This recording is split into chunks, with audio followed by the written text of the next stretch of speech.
Stop you are a faker. Meanwhile, experts are calling on the public to practice information hygiene. So what can you do to stop the spread of bad information online? 1. Stop and think. You want to help family and friends and keep them in the loop. So when you receive fresh advice, whether by email, WhatsApp, Facebook or Twitter, you might quickly forward it on to them. But experts say the number one thing you can do to halt misinformation is to simply stop and think. If you have any doubts, pause, and check it out further. 2. Check your source before you forward it on, ask some basic questions about where the information comes from. It's a big red flag if the source is a friend of a friend or my aunt's colleague's neighbor. The most reliable sources of information remain public health bodies like the NHS, the World Health Organization, or the Centers for Disease Control and Prevention in the USA. Says Claire Milne, deputy editor of UK-based fact-checking organization Full Fact. Experts are not infallible. But they are much more reliable than a stranger's distant relative on WhatsApp.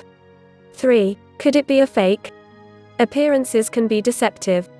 It is possible to impersonate official accounts and authorities, including BBC News and the government.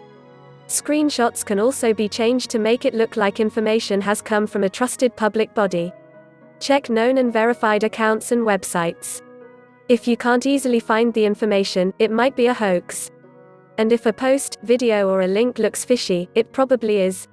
Capital letters and mismatched fonts are something fact-checkers use as an indicator a post might be misleading, according to Claire Milne from Full Fact. 4. Unsure whether it's true? Don't forward things on, just in case, they might be true. You might be doing more harm than good.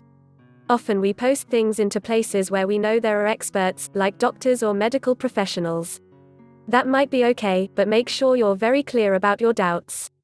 And beware, that photo or text you share might later be stripped of its context. 5. Check each fact individually. When you get sent long lists of advice, it's easy to believe everything in them just because you know for certain that one of the tips, say, about hand washing, is true. But that's not always the case.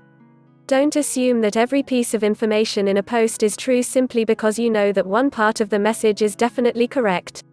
6. Beware emotional posts. It's the stuff that gets us fearful, angry, anxious, or joyful that tends to really go viral.